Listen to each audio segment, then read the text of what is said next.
So we're going to get to questions in a moment, but one of the things that I'm also here to do is to tell you what I'm seeing across the country. And this is a lot of bad news. These are not good outcomes. And it's easy to take all of this in and to say, well, what can we possibly do? And how do we reconcile with trillions of dollars being taken out of healthcare alone, just the doctor stories alone, to funnel more of our tax dollars to rich people who cannot spend the amount of money in their bank accounts in their lifetime. So I want to bring another perspective, and then we're going to open up the floor. Something different is happening in this country that I have ever seen before in my life. I've been doing this, like I said, a really long time. And this bill has gone so far that regardless of your political party, regardless if you participate in electoral politics, they've gone too far. And people really have woken up to the fact that the billionaire class has hijacked all of us.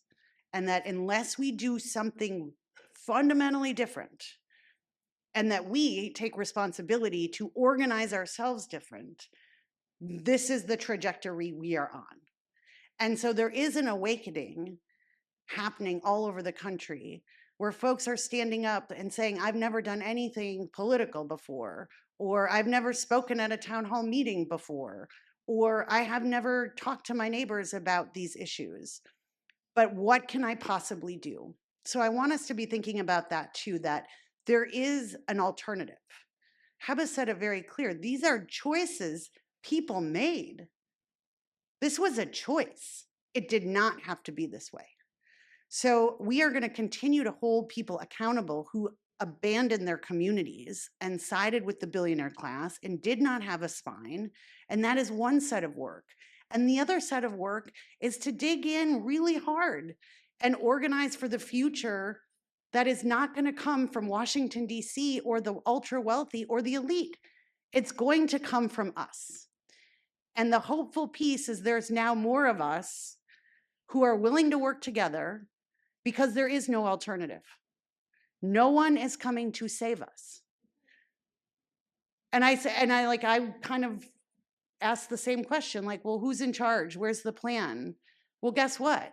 There is no plan. There is no master plan. We have to design the plan.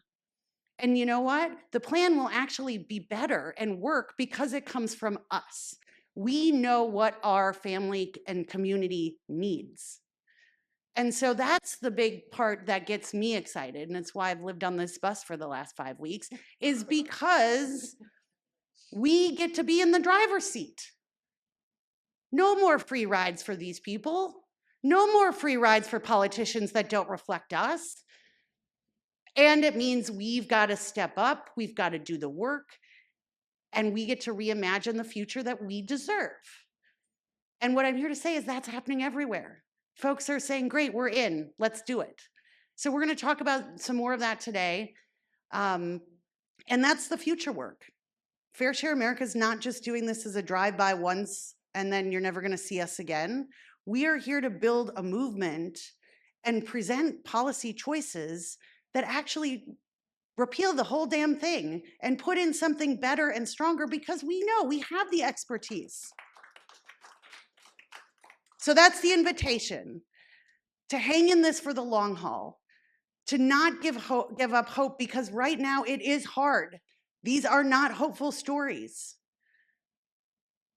But if we're not the ones to take control of this country and figure out a different alternative, then I don't believe it's going to happen. It is on us. And I'm excited about that, because we may have people making decisions with actual understanding of what the spreadsheets that they're crafting look like. We are the faces and names of the spreadsheets. Okay?